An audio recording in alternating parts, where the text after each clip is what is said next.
जीवन के नेपथ्य में यदि कोई भी साहित्यकार बेसहारा हो रहा है तो उसकी सृजनशीलता को आसरा देगा यह लेखक गाँव। आज इस लेखक गाँव की सार्थकता है कि न केवल साहित्य, कला, संस्कृति, अध्यात्म बल्कि समाज एवं न्याय के क्षेत्रों में कार्यशालाएं और सत्रों का आयोजन किया जा रहा है। और मुझे लगता है कि हमारे सम्मुख जितने भी अधिवक्ता हैं और लीगल फ्रेटर्निटी है, और मैं स्वयं को भी इसमें सम्मिलित करूंगी कि हमारे लिए गर्व का विषय है कि हम ऐसे अंतर्राष्ट्रीय महोत्सव का हिस्सा बन सके हैं। इसलिए एक बार मैं पुनः आप सभी का सादर अभिनंदन, स्वागत करती हूँ। धन्यवाद।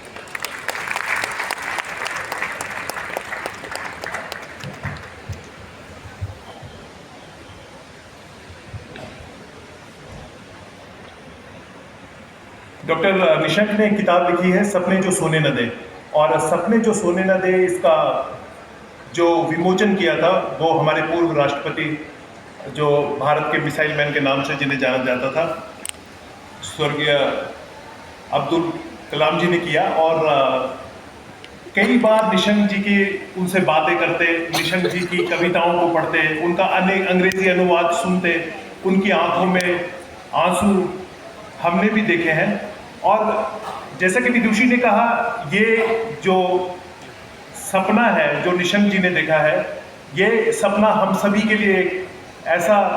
एक प्रेरणा का स्रोत है कि अगर संकल्प से अगर आप कुछ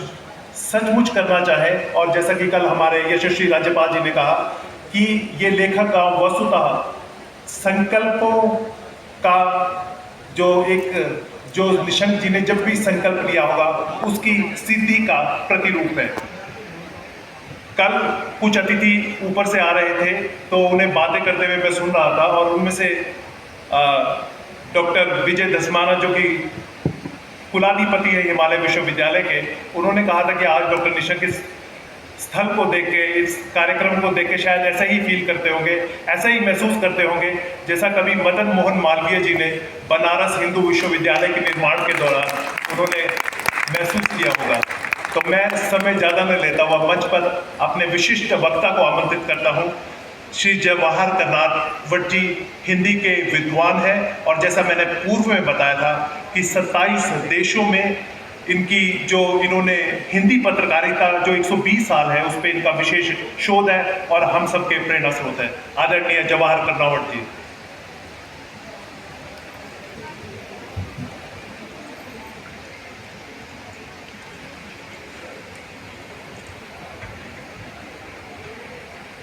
मंच पर विराजमान हमारे आज के मुख्य अतिथि न्यायमूर्ति मानी सुधांशु धूलिया जी, अध्यक्षता कर रहे प्रोफेसर सी राजकुमार जी, मुख्य वक्ता आदरणीय अतुल कोठारी जी, और हमारे इस लेखक गाँव के प्रणेता और कल्पना को साकार करने वाले आदरणीय श्री निशंक जी,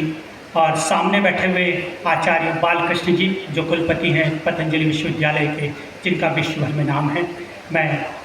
बहुत आभारी हूँ कि इस लेखक ग्राम के अवसर पर मुझे अपने विचार व्यक्त करने के लिए मौका दिया गया, खासकर भारतीय भाषाएं और राष्ट्रीय शिक्षा नीति के लिए। मैं इस मंच को इसलिए सर्वाधिक सार्थक मानता हूँ कि जिस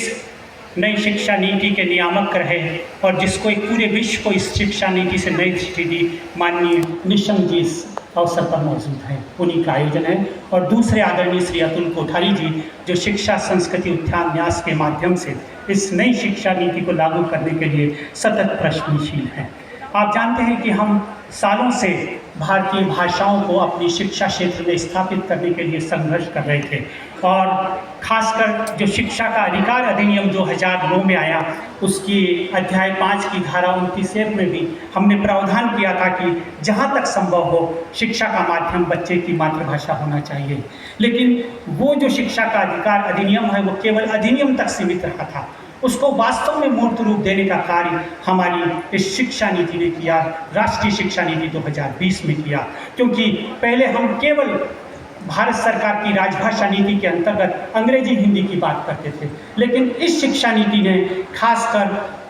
कम से कम ग्रेड 5 तक मातृभाषा, स्थानीय भाषा और क्षेत्रीय भाषा इतना व्यापक परिप्रेक्ष्य हमको दिया, क्योंकि हम स्थानीय भाषा की बात ही नहीं करते थे। हम केवल कुछ अपनी संविधान की 8वीं अनुसूची की 22 भाषाओं तक सीमित रहते थे, लेकिन इस देश का जो विशाल भाषाई परिदृश्य है उसको इस शिक्षा नीति ने सार्थक करने का प्रयास किया। और मैं देख रहा था कि 2020 से 2024 तक हमने बहुत लंबी यात्रा तय की है, क्योंकि इस भारत में जो विविधताओं का देश है, इतनी भाषाओं की विविधता का देश है, उसमें इस राष्ट्रीय शिक्षा नीति को लागू करना किसी चुनौती से कम नहीं था।